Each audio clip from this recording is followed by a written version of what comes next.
Nghe piso.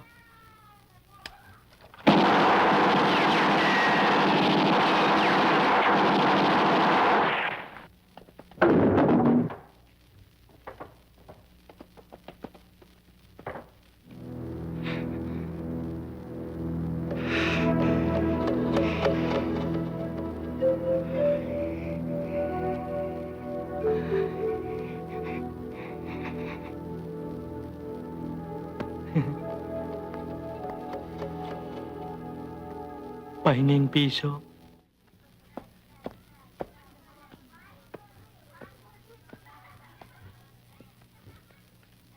Psst.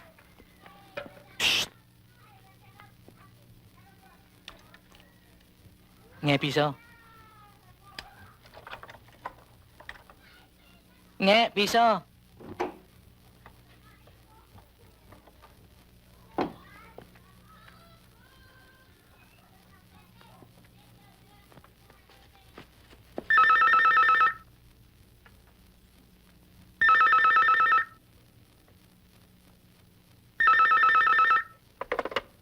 Hello? Rita, David? Ano nangyari? nagpadala ba ng backup si Mr. Solis?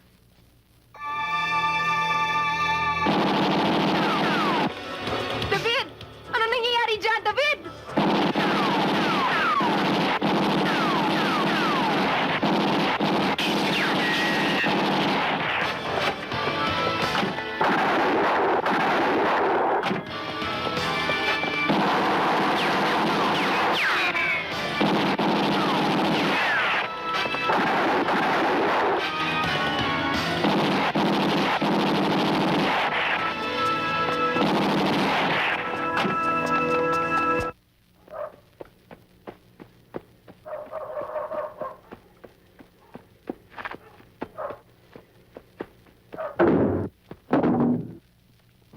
Waldo!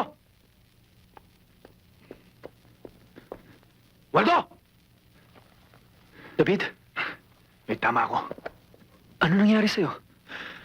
Yung dala kong bag. Nandun ang imahen. Itakas mo. Alang-alang sa kaligtasan ng ating bayan. Hindi kita maintindihan. Anong pinagsasabi mo? Wala nang tanong-tanong pa. Itakas mong imahen. Huwag kang matakot. Kakampi mo ang Diyos. Ano? Sige na. Ako nang bahala rito. Itakas mo na. Sige na.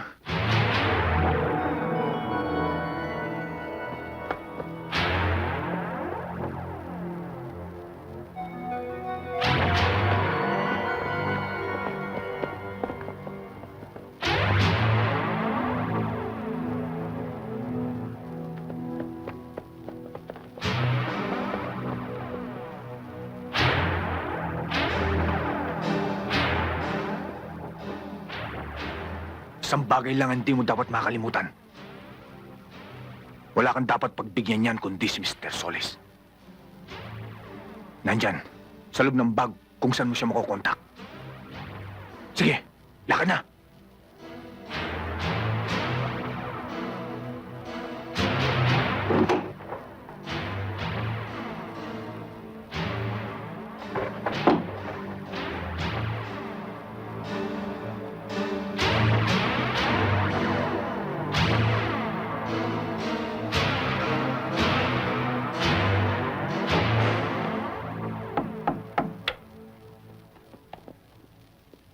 Sino yan? Waldo, buksan mo.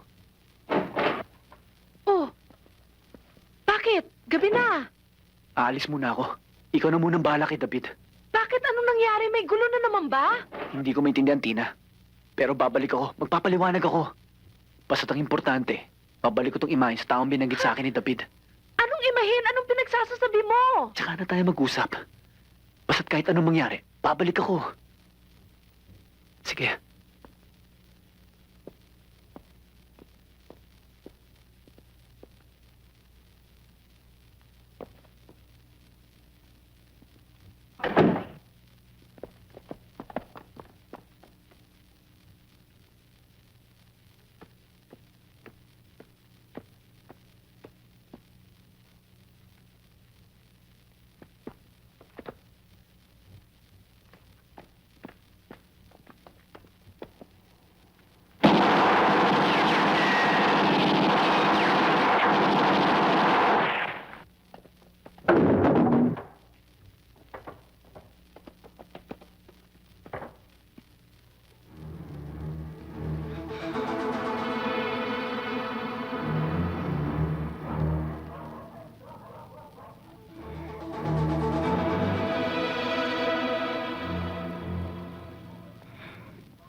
Pahinging piso.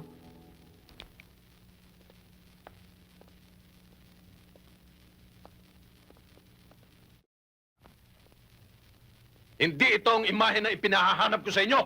Tang, wala namang ibang imahin doon sa bahay na yun eh. Kanya imposibleng hindi yan. Huwag mong ipilit sa akin yan. Alam ko ang hinahanap ko.